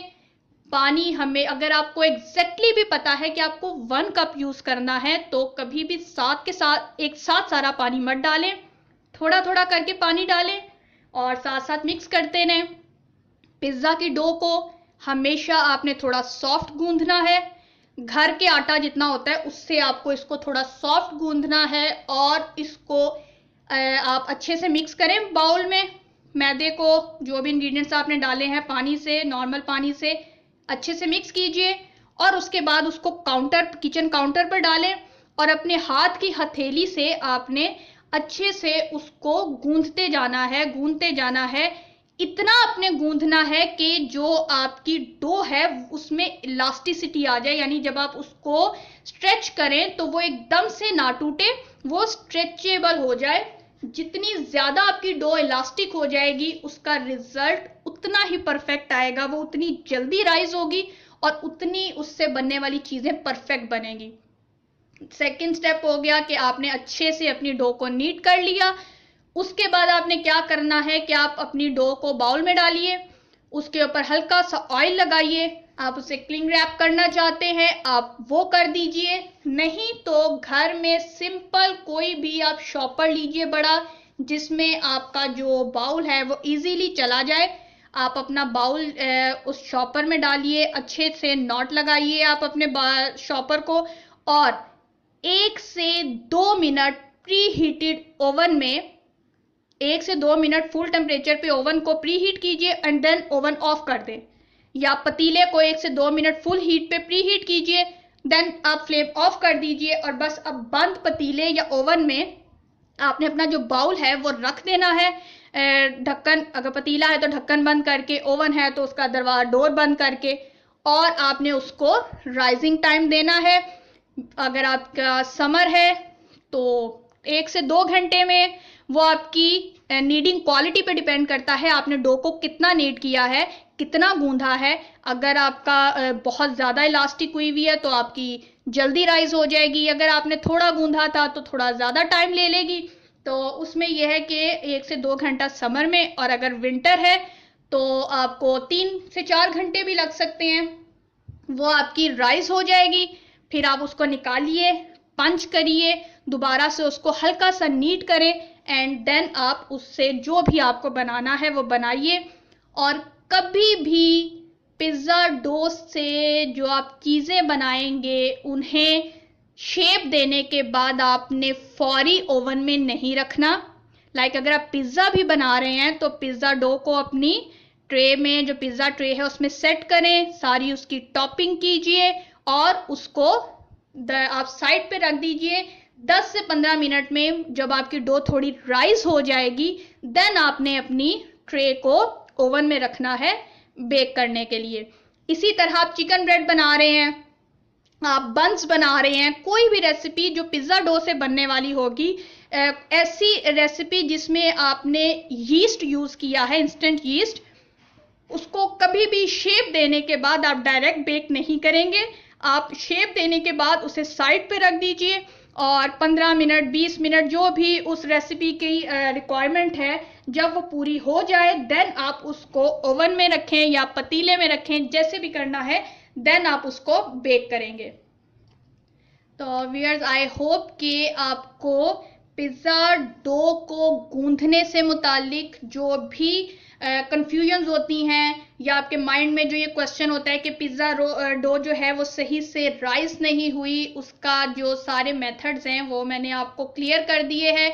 यीस्ट के बारे में भी कि आपको कोई टेंशन नहीं लेने की ज़रूरत है जी, अगर हमारा छोटा पैक नहीं मिल रहा तो हम क्या करें, आप बड़ा पैक ले आते हैं, या छोटे में से भी अगर साशे में से जो आपका 10 to 11 ग्राम्स वाला साशे होता है, अगर उसमें से भी आपका बच जाता है यीस्ट तो कोई बात नहीं, आप उसको फोल्ड कीजिए, उस पर रबर बैंड चढ़ाइए और उसको शॉपर में बंद करके फ्रिज में रख दीजिए, तो आपका यीस्ट जो है वो बिल्कुल सेफ रहेगा। ये जो भी इंफॉर्मेशन मैं इस वीडियो में शेयर कर रही हूँ, इंशाल्लाह इसमें तो मैंने सारे पॉइंट्स को एक साथ बयान कर दिया है। इंशाल्लाह मैं इनका हर पॉइंट का अलग अलग से भी एक वीडियो बनाऊंगी, और साथ ही अपनी रेसिपी वीडियोस में भी इंफॉर्मेशन को साथ के साथ, हाथ के हाथ में इसको शेयर करती रहूंगी। तो आई थिंक व्यूअर्स, आज के लिए इतनी इंफॉर्मेशन शेयरिंग काफ़ी है, काफ़ी ज़्यादा मैंने आपका टाइम लिया, और मैंने जो बेसिक क्वेश्चंस एक होते हैं मैंने उनको क्लियर करने की कोशिश की है। इसके अलावा भी जो भी इंफॉर्मेशन मेरी नॉलेज में होगी वो मैं आप लोगों के साथ इंशाल्लाह शेयर करती रहूँगी, और अपनी वीडियोस में भी जो भी इसके अलावा आप क्वेश्चंस, इस साथ के साथ आप जो क्वेश्चंस मुझसे पूछते रहेंगे इंशाल्लाह मैं उनके आंसर्स देती रहूँगी। अगर उसका ताल्लुक वीडियो से हुआ तो मैं वीडियोस में उनके आंसर कर दूंगी, अदरवाइज मैं आपको, अगर आप कमेंट सेक्शन में पूछेंगे या मुझसे पर्सनली पूछेंगे तो मैं आपको वहां पर भी उनके आंसर्स वैसे ही कर दूंगी। और अब इंशाअल्लाह जो है जल्द ही अपनी मेरी रेसिपी वीडियोस भी अपलोड होने लग जाएंगी, और मैं आप लोगों से यही उम्मीद करूंगी कि आप मेरी वीडियोस को ज़्यादा से ज़्यादा देखिए, उन्हें लाइक कीजिए, रेसिपीज़ को ट्राई कीजिए, और जो भी आपका एक्सपीरियंस हो मेरी रेसिपीज़ के साथ, जो आपका जैसी वो रेसिपीज़ बने आप उन्हें ज़रूर कमेंट सेक्शन में मेरे साथ शेयर भी कीजिए। और मेरी रेसिपीज़ आपको अच्छी लगे तो मेरे चैनल को सब्सक्राइब कर दीजिए, वीडियोस को लाइक कर दीजिए, क्योंकि इनसे एप्रिसिएशन मिलती है, हमें हौसला मिलता है कि हाँ, हमारी जो हम एफर्ट कर रहे हैं वो लोगों को पसंद आ रही है, देखने वाले उसको देख रहे हैं और उसे ट्राई का आपके कमेंट्स हमें बताते हैं कि आप हमारी रेसिपीज़ को ट्राई कर रहे हैं, और ये आपके प्यार को शो करती है। और आप लाइक करें तो ज़रूर मेरे चैनल को सब्सक्राइब कर दें। इंशाल्लाह मेरे आप लोगों का साथ मैं आप लोगों के साथ रहूंगी और अच्छी अच्छी वीडियोस आपके साथ शेयर करती रहूंगी। और अब आज की अच्छी बात, मौलाना जलालुद्दीन रूमी कहते हैं, हकीकी सुकून सिर्फ उस वक्त मिलता है जब इंसान तन्हाई में खुदा से लौ लगाता है। अब इंशाअल्लाह जल्द ही आप लोगों के साथ एक नई रेसिपी वीडियो लेकर आऊँगी आपके पास, और फिर इंशाअल्लाह ये सिलसिला जारी रहेगा। अपना और अपने प्यारों का रखिएगा बहुत ज़्यादा ख्याल, और मुझे रखिएगा दुआओं में याद। फ़ी अमानिल्लाह।